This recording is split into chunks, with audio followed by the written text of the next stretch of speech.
광야 40년의 끝자락에서 가나안 땅이 훤히 내다보이는 곳에서 하나님께서 이스라엘 백성들에게 주신 말씀입니다.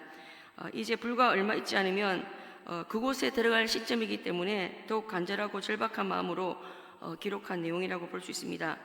12장 1절 서론에서 모세는 이스라엘 백성들이 하나님께서 차지하게 하신 땅에 들어가면 평생에 잊지 말고 항상 지켜야 할 규례와 법도가 어떤 것인지를 말하면서 서론이 시작이 됩니다. 평생에 지켜야 할 것들 중에 첫째는 우상을 전부 말살시키라고 말씀하고 있습니다. 우리 평생에 우상을 없애는 일이 첫 번째로 해야 할 일이라고 말씀합니다. 왜 우상을 파멸하는 일이 첫 번째이겠습니까? 우상이 우리 안에 들어오면 다른 죄가 마치 자석처럼 붙어서 우리에게 계속 찾아오기 때문입니다.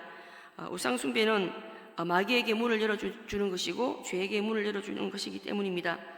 그렇기 때문에 우상이 조금이라도 들어오면 적시로 내쫓아야 한다는 말입니다. 두 번째는 하나님께서 정해주신 곳에 직접 가서 11조와 제사를 드리라는 것입니다.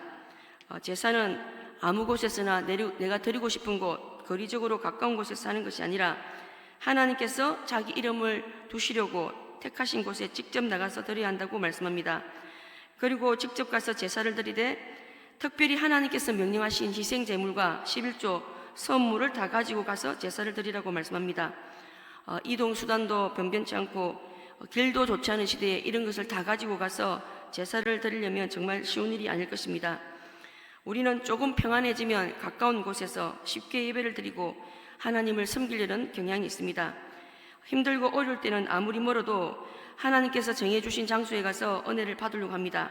하지만 평안해지면 마음이 나태해지고 해이해져서 전심전력을 다하지 않는 우리의 연약함과 그런 경향성을 하나님께서 누구보다 잘 아시기 때문에 하나님은 우리가 평안할 때도 우리의 마음이 하나님으로부터 멀어지지 않도록 당부하고 계신 것으로 볼 수 있습니다. 그리고 평안을 누리고 안식하게 될 때 하나님은 그 안식의 즐거움을 우리 가족들뿐만 아니라 기업이 없는 노비와 레위인과 함께 누리라고 말씀합니다. 우리는 종종 우리 자신의 안식에 집중하느라 우리와 함께 안식을 누리지 못하는 자들에 대해서 생각하지 못할 때가 많습니다. 그러나 우리 하나님은 나의 안식을 넘어서 안식의 사각지대, 은혜의 사각지대에 있는 자들을 살피시기를 원하심을 볼 수 있습니다. 이것이 바로 하나님의 나라이고 이것이 바로 복음입니다. 여기까지 말씀들은 사실 알고 보면 하나님 최우선주의, 또 하나님에 대한 가치, 하나님이 나의 전부가 되게 하라는 그런 말씀으로 볼 수 있습니다. 그래서 만약 지금 현재 우리 삶에 있어서 하나님이 우리 삶의 최우선순위가 아니고 하나님이 우리의 전부가 아니라면 우리의 신앙은 문제가 있다고 볼 수 있습니다.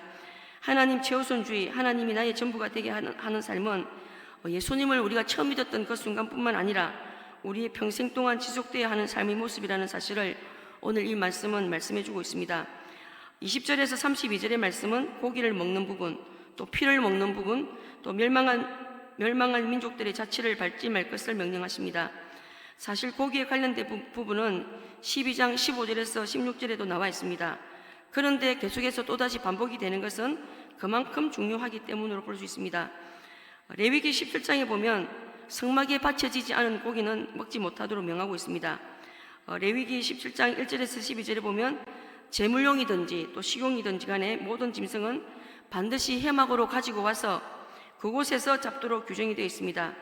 그리고 비록 이때 식용이라 할지라도 먼저 그 피와 기름을 한목제로 드린 다음에야 그 고기를 먹을 수 있었습니다.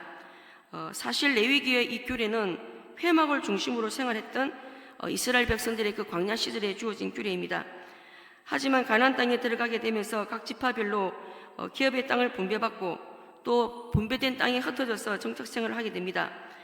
그러다 보니 지경이 너무 넓어지니까 백성들이 그 회막과 거리적으로 너무 먼 곳에 살기 때문에 회막까지 가서 제물을 잡을 수가 없습니다. 이런 이유들 때문에 이제 더 이상 가축들을 제단에 드리지 않고도 원하는 대로 그 가축들을 죽여서 고기를 먹을 수 있도록 규례를 개정하고 계심을 볼 수 있습니다.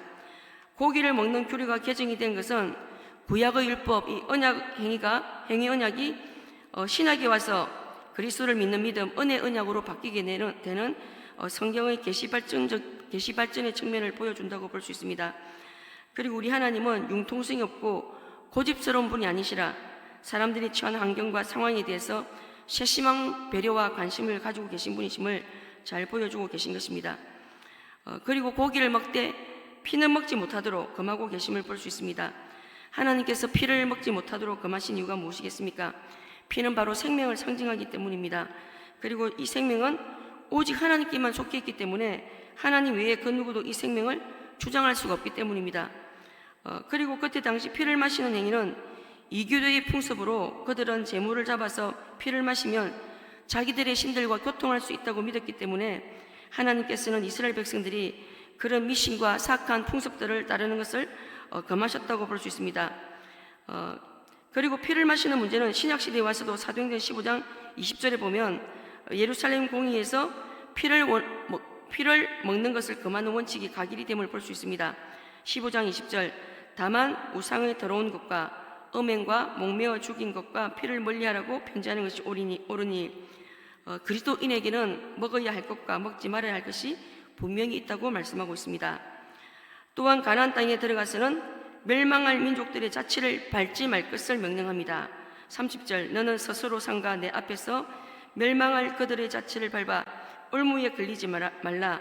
또 그들의 신을 탐구하여 이르기를 이 민족들은 그 신을 어떻게 섬겼는고 나도 그와 같이 하겠다고 하지 말라. 사람들에게는 참으로 묘한 버릇이 있는 것 같습니다. 아무리 가지 말아야 할 길이라고 또 거기 가면 위험하다고 말해줘도 꼭 그 길로 걸어가고 위험 표시 경계선을 넘어서 직접 가보는 호기심을 가진 사람들이 있습니다. 그리고 그렇게 하다가 위험에 빠지고 목숨을 잃는 사람들을 종종 보게 됩니다. 영적인 문제에 있어서도 이런 사람들이 있다는 것을 알 수 있습니다. 하나님은 이스라엘 백성들이 주변에 살고 있는 이교도의 종교에 대해서 호기심을 가지고 물어보고 탐구하는 것조차 해서는 안 된다고 말씀합니다. 사실 가나안 땅 안에는 온갖 우상과 우상 숭배가 만연해 있는 땅입니다. 이스라엘 백성들의 입장에서 볼 때 저들의 종교와 우리의 종교가 무엇이 다를까, 차이점이 무엇일까 하는 호기심이 얼마든지 생길 수 있습니다. 그런데 하나님은 그런 호기심마저도 절대 가져서는 안 된다고 말씀하신 것입니다. 이런 호기심마저 가지지 못하게 하신 것은 결국 이런 호기심이 우리를 영적으로 어두워지게 만들고 저런 것 정도는 괜찮을 것 같고 해롭지 않을 것 같은 그런 관행의 유혹에 빠지기가 너무 쉽기 때문입니다. 그래서 결국은 하나님으로부터 멀어지게 하는 계기와 틈이 되기 때문입니다. 그래서 성경은 악은 그 모양이라도 버리라고 말씀하시는 것입니다.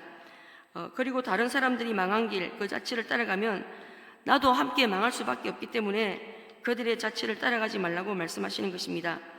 악인이 걸어간 길을 걸어가면 누구든지 망할 수밖에 없습니다. 우리는 지금 어떤 자취를 걸어가고 있는지 돌아볼 수 있어야 하겠습니다. 12장 마지막의 결론은 하나님께서 명령하시는 이 모든 말을 지켜 행하고 그것에 가감하지 말라는 말씀입니다.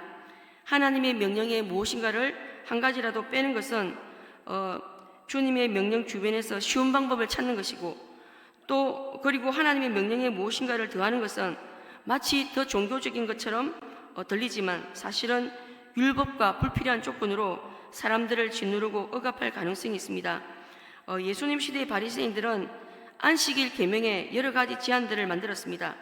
하지만 그들은 안식일에 예수님이 병자들을 치유하지 못하도록 막아섬으로써 내 이웃 사랑하기를 내 자신과 같이 하라는 하나님의 계명을 어기고 있었던 것을 볼 수 있습니다.